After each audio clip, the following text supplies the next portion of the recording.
Jaalalli kee kan namarra nadhaa qomoo gadi fagoo keessa na jaallatte qomoo gadi fagoo keessa na jaallatte biyya lafaa keessatti kan na fo'atte Yesuus koo osoo naan isin fo'atiin ati na fo'atte karaa haadha koo keessatti gargar na baafatte jaalalli kee kan namarra nadhaa qomoo gadi fagoo keessa na jaallatte qomoo gadi fagoo keessa na jaallatte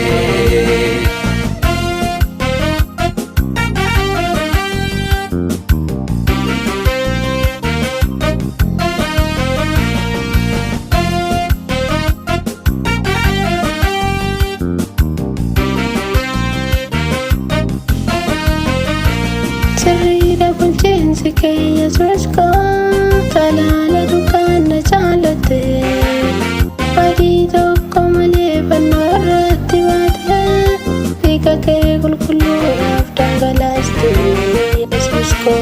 sirriidha bulchiinsi kee Yesuus koo talaala dukaan na jaalatte adii tokko malee fannoo irratti baate dhiiga kee qulqulluudhaaf dhangalaaste Yesuus koo biyya lafaa keessatti kan na fo'atte Yesuus koo osoo naan isin fo'atiin ati na fo'atte karaa haadha koo keessatti gargar na baafatte jaalalli kee kan namarra nadhaa qomoo gadi fagoo keessa na jaallatte qomoo gadi fagoo keessa na jaallatte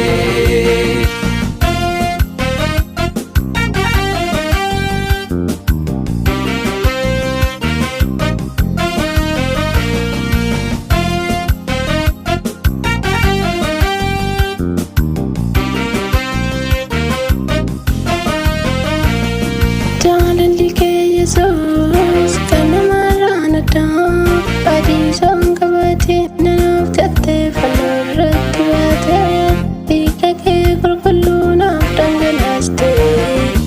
maalan siif oole Yesuus koo kan akkasitti na jaallatte galatoomi Waaqayyoo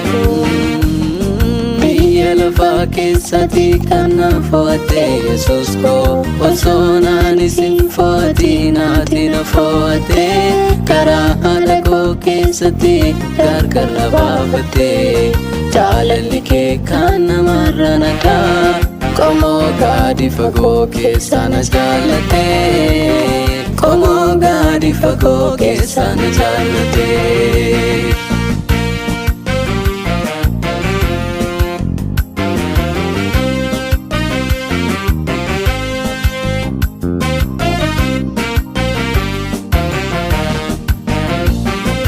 Cubbamaadha jettee na biraan dabarre akka namaatti fuula naatti hin guurre sirriidha gooftaa jaalalli kee sirriidha Yesuus jaalalli kee cubbamaadha jettee na biraan dabarre akka namaatti fuula naatti hin guurre sirriidha gooftaa jaalalli kee sirriidha Yesuus jaalalli kee biyya lafaa keessatti kan na fo'atte Yesuus koo osoo naan isin fo'atiin ati na fo'atte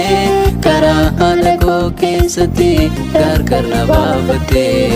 jaalalli kee kan namarra nadhaa qomoo gadi fagoo keessa na jaallatte qomoo gadi fagoo keessa na jaallatte